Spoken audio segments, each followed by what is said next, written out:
안녕하세요. 제니 선교사입니다. 주님과 동행하는 삶, 동행이란 세 번째 시간입니다. 주님과 동행하기 위한 조건은 무엇일까요? 주님과 동행하기 위해서는 제일 먼저 주님께 마음을 올려드려야 합니다. 그리고 우리의 마음을 활짝 열어야 합니다.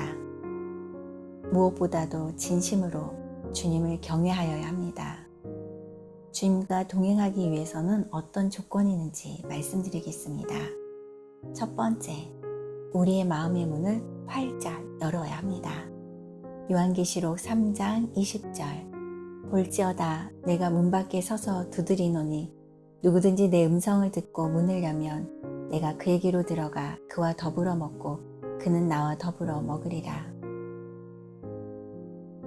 두 번째, 마음의 중심이 중요합니다. 하나님을 사랑하는 외적인 모양을 갖추었다고 해서 우리가 실제로 하나님의 사랑을 느낄 수 있는 것이 아닙니다. 경건의 모양이 아닌 경건의 능력이 나타난다는 것은 마음의 중심을 온전히 주님께 드려야 한다는 의미입니다.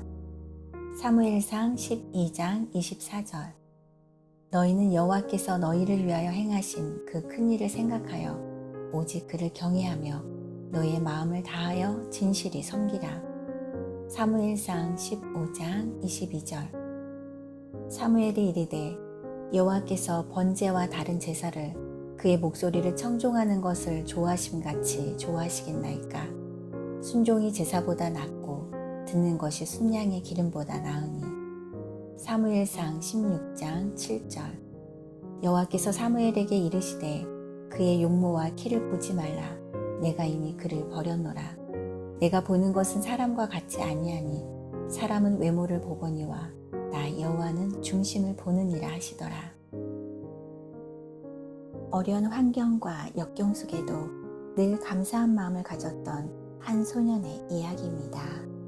찰리가 3살 때 부모님은 이혼을 하였습니다. 아버지는 가수였지만 크게 성공하지 못하고 39살에 알코올 중독자로 사망했습니다. 이혼 후 가정을 돌보지 않은 아버지로 인해 찰리는 병든 어머니를 모시고 가난하고 힘든 생활을 했습니다. 정신병으로 고생하던 그의 어머니는 찰리가 14살이 되던 해에 결국 정신병원에 수용되었습니다.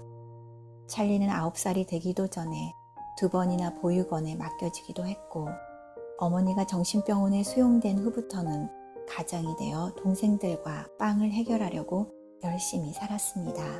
그러던 중 그가 철강소에 취직하면서 집안의 빵 문제가 해결이 되었습니다. 하루는 퇴근하려고 하는데 철공소 사장이 저녁에 식사로 먹을 빵을 사오라고 심부름을 시켰습니다. 저녁에 식사를 하려고 빵 봉투를 열어본 사장은 자기가 좋아하는 포도주가 한 병 들어있는 것을 발견했습니다. 사장은 찰리를 불렀습니다. 웬 포도주냐고 묻는 사장에게 찰리는 사장님은 일이 끝나면 언제나 포도주를 드시는데 포도주가 떨어진 것을 알고 빵을 살 때 같이 사왔습니다. 라고 대답하면서 철공소에서 일하게 되어 저희 집 빵 문제가 해결되었습니다. 그 감사의 표시로 사장님이 즐기시는 포도주를 샀습니다. 맛있게 드십시오. 라고 감사의 마음을 전했습니다. 대부분의 사람들은 퇴근하려는데 심부름을 시키면 속으로 불평합니다. 왜 나에게 심부름 시켜? 자기가 사다 먹지 하고 투덜거립니다. 그런데 찰리는 오히려 사장님의 부탁을 즐거운 마음으로 한 것입니다. 이런 찰리의 마음에 감동을 받은 철공소 사장님은 대부분 심부름을 시키면 투덜대는 것이 보통인데 포도주까지 사오다니. 찰리, 이 친구는 범사에 감사할 줄 알고 베풀어준 은혜를 마음으로 품고 갚을 줄 아는 사람이구나. 그는 반드시 성공할 것이다. 이렇게 말을 했다고 합니다. 찰리처럼 누군가 나에게 무슨 일을 부탁하는 것은 나를 믿고 나를 좋아하기 때문이다 라고 생각하고 즐겁게 일을 해야 합니다. 그리고 나를 배려해준 작은 배려와 호의에도 감사해야 합니다. 마음의 중심이 중요합니다.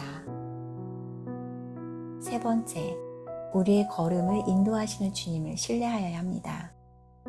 주님께서 연합하자고 하시고 같이 걷자고 하시는 것은 우리의 보폭에 하나님께서 맞춰 주시겠다는 뜻입니다.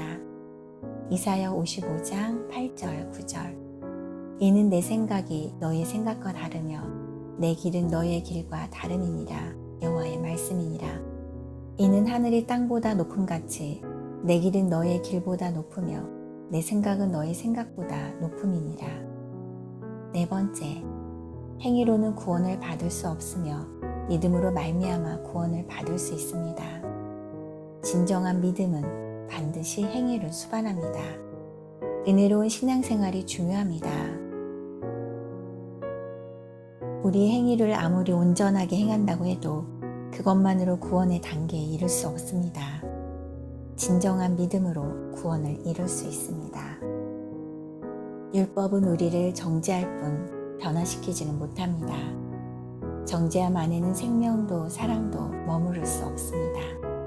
갈라디아서 2장 16절. 사람이 의롭게 되는 것은 율법의 행위로 말미암음이 아니요 오직 예수 그리스도를 믿음으로 말미암은 줄 알므로 우리도 그리스도 예수를 믿나니 이는 우리가 율법의 행위로서가 아니고 그리스도를 믿음으로써 의롭다함을 얻으려 함이라. 율법의 행위로서는 의롭다함을 얻을 육체가 없느니라.